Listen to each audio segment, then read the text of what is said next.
You're watching Public Affairs. Berkowitz is my name and politics is our game. And we will be doing lots of politics and public policy this evening because we take you to the Family Pack Cruise, the annual cruise of Family Pack, one of the premier social issues, family values organizations in the state of Illinois, headed a long time by Paul Caprio. Paul has been in the trenches dealing with the social issues. That's protecting the rights of the unborn, protecting traditional marriage, protecting gun owner rights, and also protecting the rights of those who are concerned about economic issues. We want to make sure families have discretionary income to spend so that we keep state government, federal government, local government, all government spending and taxes as low as possible. So you'll be seeing this evening, we'll be talking with State Representative Tom Morrison from Palatine before he gets on the Family Pack Cruise. We'll be talking with State Representative Jeannie Ives from Wheaton before she gets on the Family Pack Cruise. And you'll be seeing at times perhaps some film of Senator Ted Cruz, who's visiting and who's a featured speaker on this evening's Family Pack Cruise. And you'll see John Zahm, who's the field director.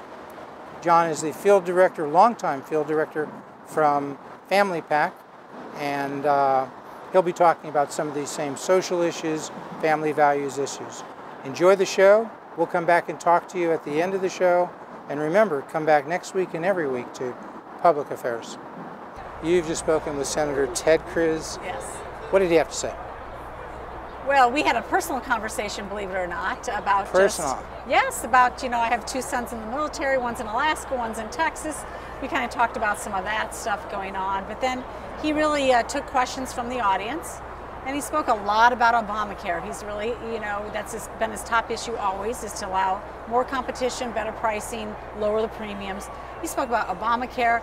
He spoke about tort reform, believe it or not. A question was asked about tax reform. So a lot of those questions were what he So very substantive conversation. Yes, actually. And did he say, yes, the U.S. Congress is going to repeal and replace he's very Obamacare? Hopeful. Yes, he's very hopeful that that's going to happen. He thinks they have 45 to 46 solid votes for it already, and it's a matter of collecting those other votes, sitting down, making a solid negotiation. He needs 50 votes, 50 so that yes. Mike Pence could come in and cast the tie-breaking vote? Yeah, that's correct. And, just like I find in my Republican caucus in the House, he's dealing with a Republican Senate at the U.S. level that is also equally divided in terms of the liberal Republicans, the more liberal Republicans, the more conservative Republicans. We're here at Paul Caprio's annual Family Pack Cruise. It takes off from near Navy Pier, sure. Fort Dearborn, right in our background here. What's on your mind on social values as you get ready to join the Family Pack Cruise? Well, I'm concerned about our children. I mean, honestly, this whole idea that transgenders have rights, which is something that is made up from the media, needs to be challenged. We need to have that challenge because our public schools are really being taken over by that type of ideology. I'm worried about our kids that are on college campuses where, they're basically shamed or silenced for their conservative views. We need to take that on as a challenge.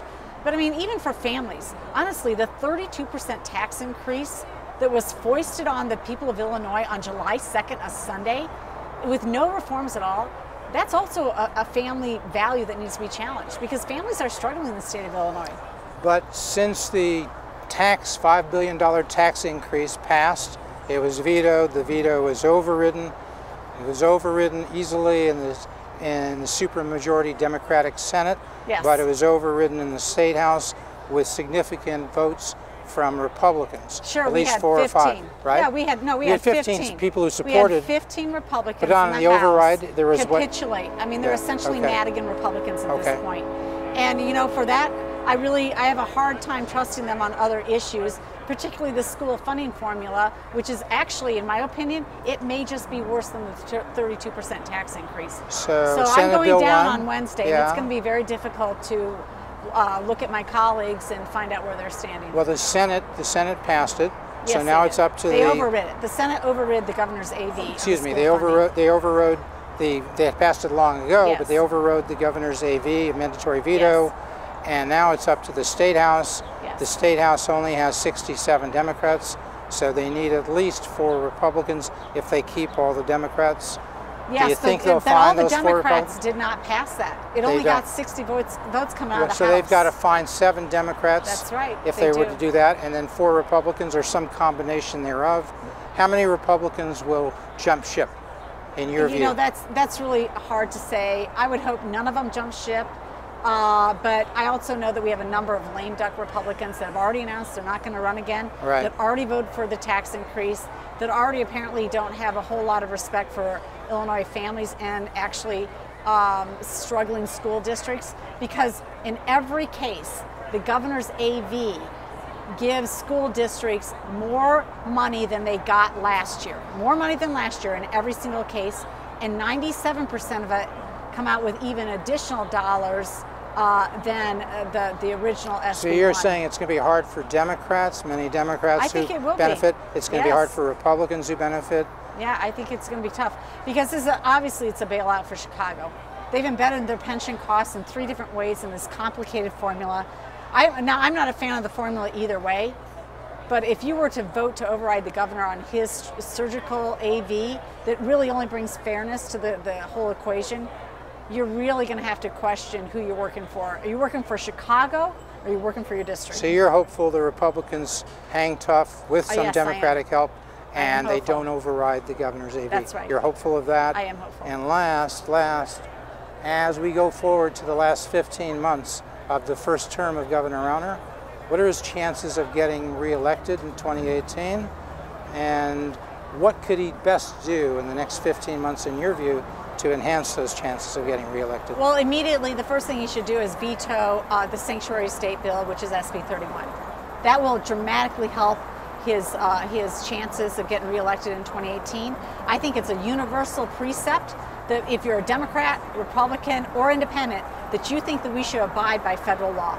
And that we want our safe streets, safe from illegal immigrants who have come here and actually are in jail for crimes. I think that's universal. So it would behoove him to not sign that bill. In a recent interview, he sort of refused to take a position on sanctuary cities. Yeah. Have you spoken to him about that? No, Will you do that? Will you try to? I have not spoken to him. I have spoken to staff about that. I have not spoken to the governor. What would you say to the governor if he were here? If he were here, I'd say, sir, the majority of Illinoisans are with you for a veto of that bill. And the majority of Illinoisans will stand behind you and appreciate the rule of law that comes down from the federal or the state level, and that you should really veto this bill. All right, State Representative Jeannie Ives, thanks so much for coming out to see us. Paul Caprio, what's the most significant thing that came out of this evening's Family Pack Cruise on August 14th, 2017? Well, I think not any great surprise to conservatives, but Ted Cruz really hit a big home run tonight, talking about the most essential elements of public service, keeping one's promises and speaking the truth. And Ted Cruz is certainly a symbol of those 2 important values, and he really stirred the crowd tonight, talking about the importance of freedom and that we're living in an age where every citizen has to make a decision. Do you want to live under the yoke of government and allow government to do everything in your life, or do you want to plot your own destiny? And it was a very compelling speech. It was a very emotional speech in some ways. And I think it may have been, in the 26 years that Family Pack has been having this cruise, it may have been the most compelling speech that we have had on this boat. That's late breaking news. We're taping this after your Family Pack Cruise, about 9:30 p.m. on August 14th, 2017. You just told me, I haven't seen it yet, that you've seen late breaking news that says what you just said, that North Korea threw in the towel. They declared they won't attack Guam. If we got that right, if that report is correct, why do you suppose North Korea threw in the towel? Well, I think that, and I don't want to speculate because I don't know anything more about it than what I've just said. But if you had a guess, Well, if I had a guess, I would say I think that it finally has dawned on China, the major supporter of North Korea, that the era of going along and getting along and just saying, kicking the can down the road relative to this North Korean missile and nuclear development, that era is ended with Donald Trump, and that we are now serious. We have sent a very clear message. You shoot your missiles off at not only the United States, but any of our allies, meaning South Korea, Japan, Taiwan. So is President, because go ahead, is President Donald Trump? There's going to be Trump, full retaliation. Okay, so is President Donald Trump beginning to drain the swamp to change the direction in a positive way in which people respect the power, might, and justice and goodness of America again? Is he, in short, Yes. making America great again? He's doing it. He's getting over the high hurdles of the Republican and Democratic establishment in Congress. But I think this North Korean development cannot be underestimated. And are you heartened in general, because you're here with your organization, Family Pack, protecting the life of the unborn, which I know is so important to you. We're fair and balanced. We protect all views. We invite everybody of every view to come on the show. But tonight it's Paul Caprio. Are you, Paul Caprio, feeling good about protecting the life of the unborn with Donald Trump as president, or what? Yes, because Donald Trump has already established a clear record with his appointment of Neil Gorsuch to the U.S. Supreme Court, and with a whole variety of other actions he has taken to support the sanctity of life. So yes, I am. I'm very satisfied with the president, certainly on that issue. And do you think he might help in terms of promoting traditional marriage? I believe so. And he'll help with protecting rights of gun owners?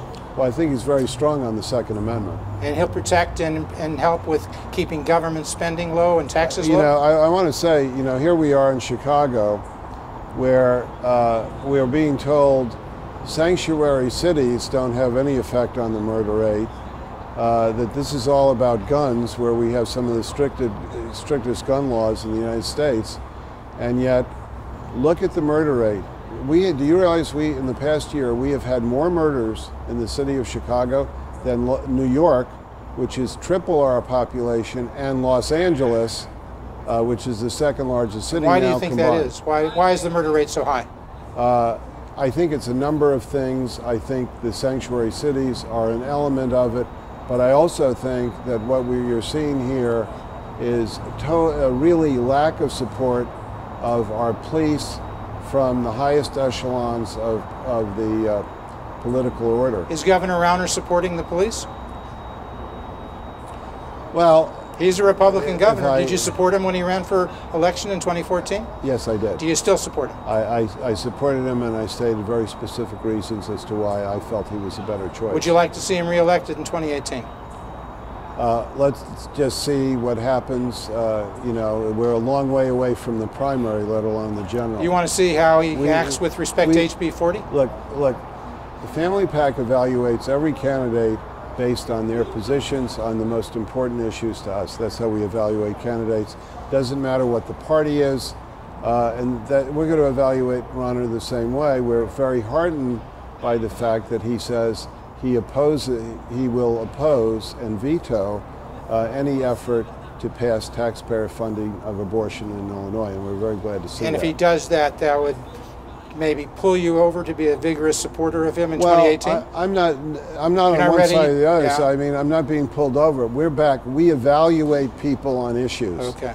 That's what I'm saying, and that's the way I think voters do too these days, in a growing numbers. All right, thank you so much, Paul Caprio, Executive Director of Family Pack. What's on your mind? Protecting the unborn, traditional marriage, gun ownership rights, families having low taxes. What's on your mind? Well, I mean, we're trying to make Illinois a state where families can thrive, where small businesses, where private enterprise can thrive, and so those are the sort of things that Family Pack is all about. Thrive. Protecting the unborn? Absolutely. If you don't protect the unborn, you won't have a next generation. So absolutely, we're about protecting the unborn. Is there anything we can do? Abortion is legal, Roe v. Wade, that's the national law. The Illinois law is probably even more so if it can be. So what do you hope to do? What did you accomplish in the last year about protecting the unborn? Well, one critical issue that came up was House Bill 40 this past spring. So pays what for does staff. HB 40 So do? HB 40 would do is expand taxpayer funding of abortion for virtually any reason whatsoever. For Medicaid patients, low-income patients? Well, we as taxpayers already cover abortions for Medicaid in limited circumstances, rape, incest, health of the mother, life of the mother. What the proponents want to do is make taxpayers pay for abortions for any reason whatsoever. And also state employees? And also state group health insurance, that's right. And the governor said before he was elected in 2014 that he would support that, didn't he? Well, all I know is that the bill that came before us in the spring is something that when I talk to constituents about it, even those who say that they're pro-choice are very uncomfortable about taxpayer funding of abortion for any reason whatsoever. When I talk about sex selection abortions, when we talk about reduction abortions, in other words, taking twins down to a single child, that really bothers people. They don't want their tax monies to support that. Okay, and Governor Rauner now has said he would not sign this bill, is that correct? He would veto it, He is said that right? he would veto it, right. So you're happy with that? I think that's the right move to make, absolutely. Traditional marriage, is there anything left on there, or has the Supreme Court spoken and said same-sex marriage is okay? Well, I still maintain that the best environment for children is a mom and a dad. And we see that from the empirical evidence. We just know it, that children do better when they have both their biological mother and their biological father in raising them.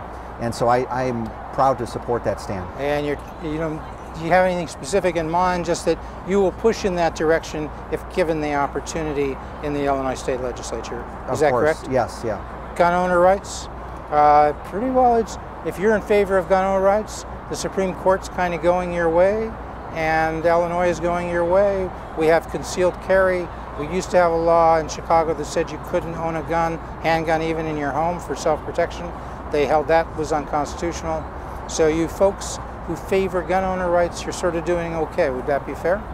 Yeah, sure, it is. I believe that people have the right to protect themselves. And while there are pockets of Chicago where there's just tragic violence, in other parts of the city and the state, people have the right to protect themselves. And so even with increasing gun ownership, increasing concealed carry permit holders, you don't see the crimes committed by those who go through the licensing process, who do things legally. The crimes are being committed by those who do not respect the law. And we come to the state legislature. We're taping this on August 14th.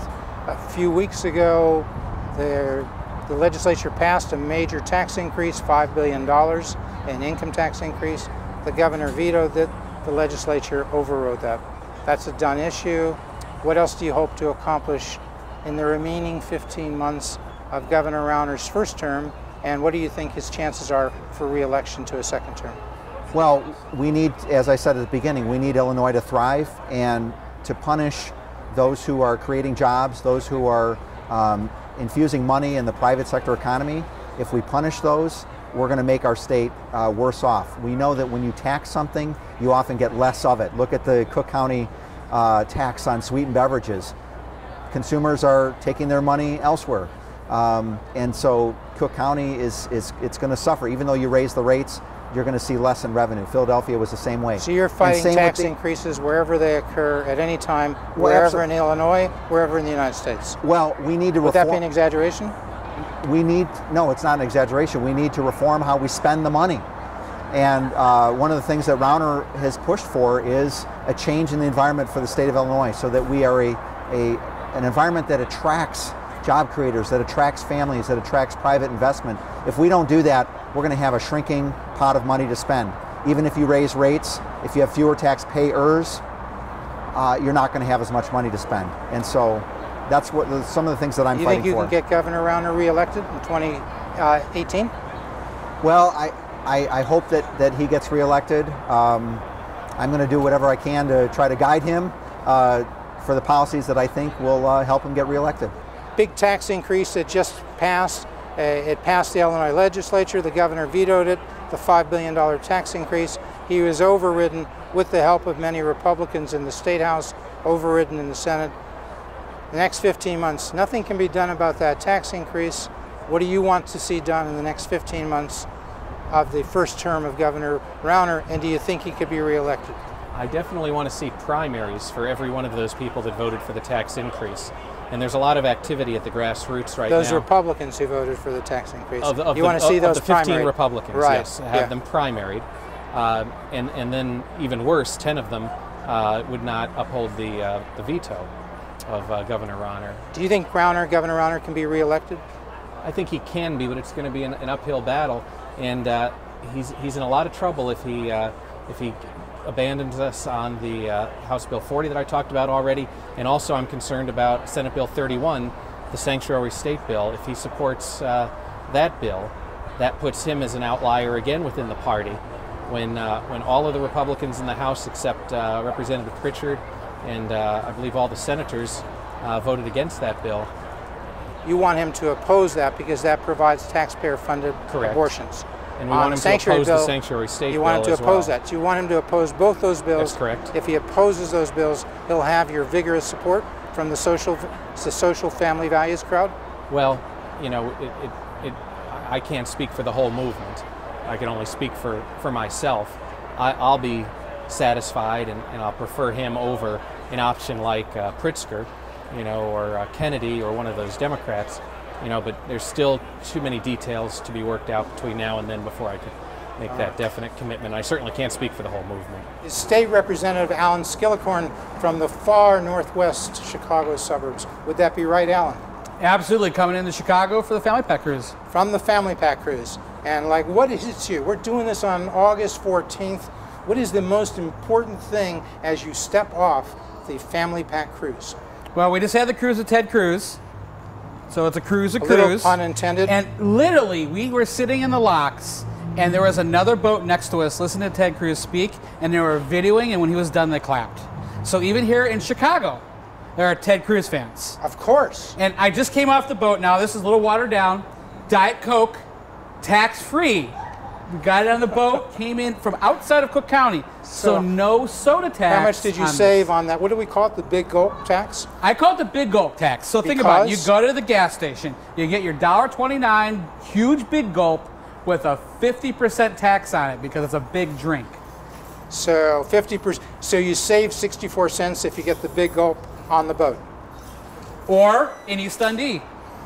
Okay, so the point is, you got to keep taxes low, you got to keep spending low. That's what you're about, that's what you got elected for, and that's what you're going to fight for. The last 15 months of the first term of Governor Rauner, will it be his only term, or can he do enough to win re-election? Alan Skillicorn. Well, do people want the alternative?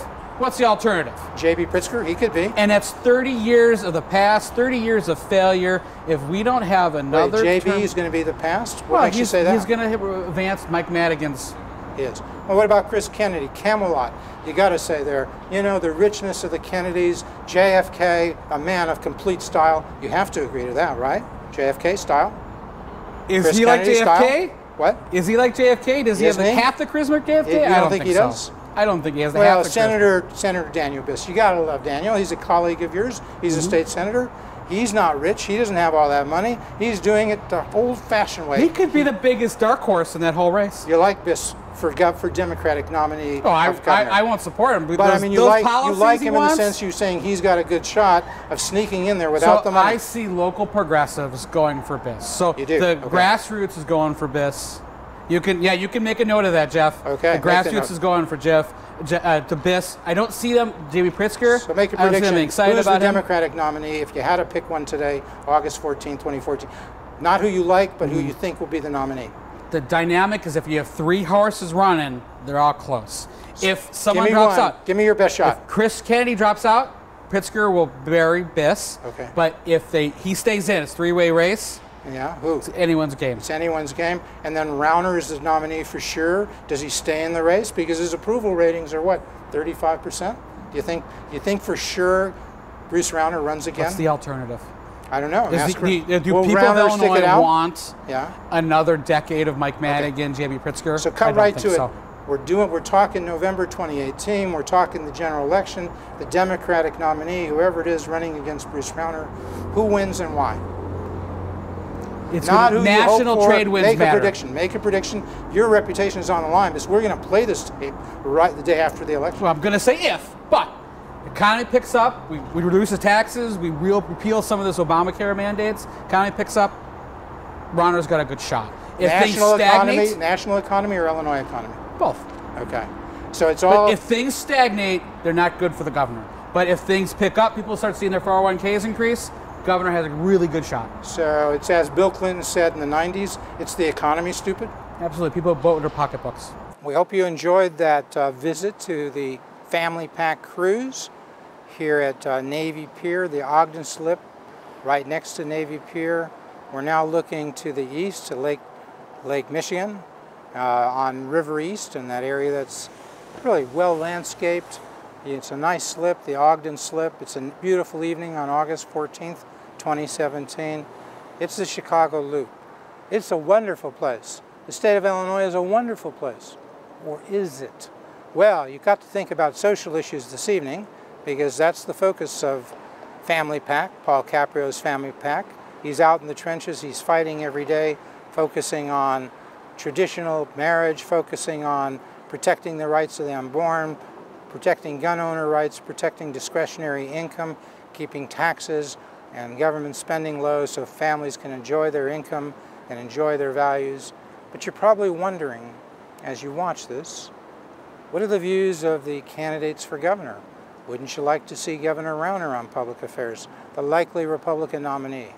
Wouldn't you like to see J.B. Pritzker, one of the top 4 candidates, maybe the top candidate in the Democratic primary for governor in 2018? Like to see Chris Kennedy, the well-known Kennedy family. Chris Kennedy, of course, is the son of Robert Kennedy, who was assassinated in 1968 as he was running in the Democratic primary for President of the United States. Chris is the nephew of JFK, John Fitzgerald Kennedy, President Kennedy, who was assassinated in 1963. Does Chris Kennedy, bring some of that Kennedy legacy, that Camelot? Does J.B. Pritzker bring the social justice values he likes to talk about? Probably want to see Daniel Biss, State Senator Daniel Biss. You know, he says he doesn't have the big bucks that Pritzker has or that Kennedy has, but he has the, 10 years or so of state representative, state senator, legislative experience, knowledgeable about the issues. You want to see what all those folks have to say about social issues, social values, economic issues, educational issues, Senate Bill 1, the whole thing. And you want to see them grilled, you want to see them all questioned fairly, tough but fair on public affairs. And you want to see Amaya Pawar. He's the Chicago alderman, first Indian American Chicago alderman, the youngest, well, perhaps one of the youngest aldermen, certainly young at 36. You want to see State Representative Scott Drury. You want to see Mr. Ryder from downstate. Who have I left out? All of the candidates we're inviting, especially the top 4 in the Democratic primary, especially Governor Rauner. You help me get them on public affairs. You send me questions. We'll do the rest. We'll bring them to you.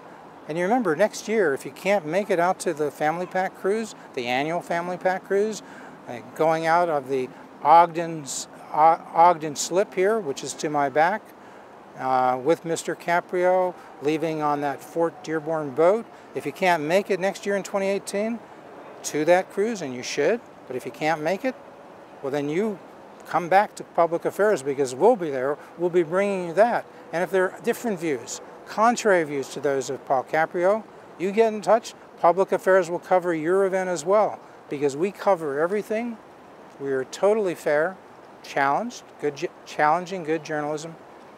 The main thing is you come back next week and every week to public affairs.